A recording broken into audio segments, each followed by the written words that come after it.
Ladies and gentlemen, welcome to channel 38.2, Eugene Springfield Cottage Grove. Today's adventure will take us to Bend, Oregon and a ride on a B-17 heavy bomber. We'll first tour that airplane on the outside, and then, and when I say outside, a walk around to get the feel of the plane from the outside. I shoot footage for Dan Holt in channel 38.2. Dan presents a commercial-free programming with amateur stuff as well as some professional material. But it's good programming, it's wholesome programming. And I'm more than happy and proud to be a part of Dan's video team.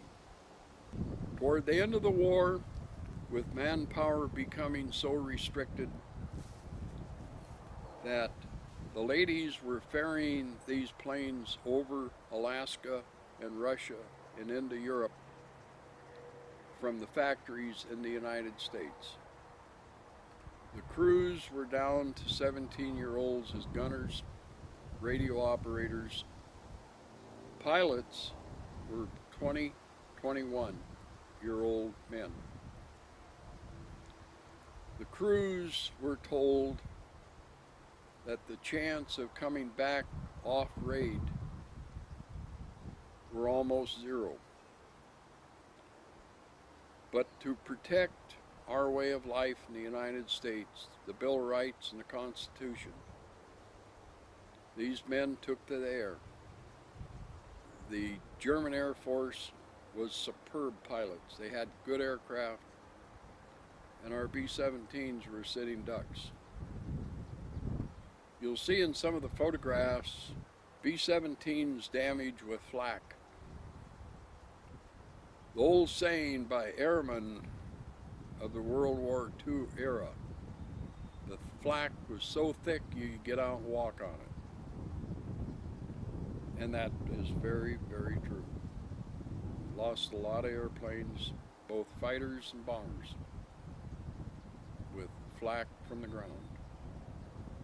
Bursting shells with nails and shrapnel that would tear an airplane apart if hit. Anyway, ladies and gentlemen, I just encourage you to thank our servicemen that flew in these raids to protect our way of life, our Constitution, our Bill of Rights, the amendments that we hold so dear, that give us the freedom and protect us from tyranny. These men shed their blood so that you and I could know and understand enduring freedom. With that, sit back and enjoy a ride on a B-17 in a windstorm. There are 14 left in the world. There's one in England, one in France, and the rest are here in the States. Our airplane came off the assembly line May the 18th, 1945. So last Saturday was her birthday. She was 68 years old. And we had a little birthday party too, had a cake and everything. But it never saw combat. It came off the assembly line at the Lockheed Vega plant in Burbank, California. Yes, Lockheed built B-17s, Douglas built B-17s, and of course it was a Boeing design, so Boeing built them also. As I said, 12,731, about 5,000 B-17s went down to enemy conflict. About 5,000, about one-third, were lost to accidents, you know, bad weather, running together, bombs going off, run off the end of the runway, catch on fire. These were young men, you know, they were young people probably between the age of 17 and 23. And no women on air crews back then. We do now. But the women were in the factories. The women were doing the work of men because the men were at war. So the majority of the factory workers were women.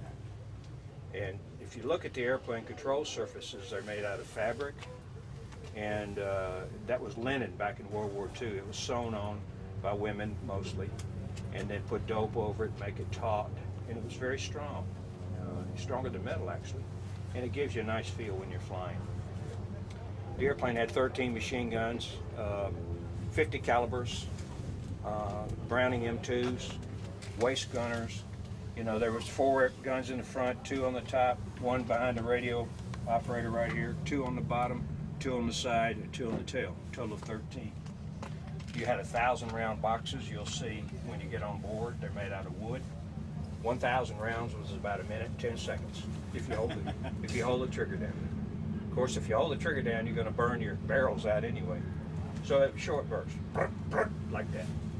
And very accurate gun sights. You'll see the gyro computing gun sight on the back of the machine gun. It was to compute the lead required. You know, if you're going to hit a quail and he's going this way, you have to shoot way out here. And that thing would automatically compute the lead required. It was a mechanical computer, but you'll see that on board.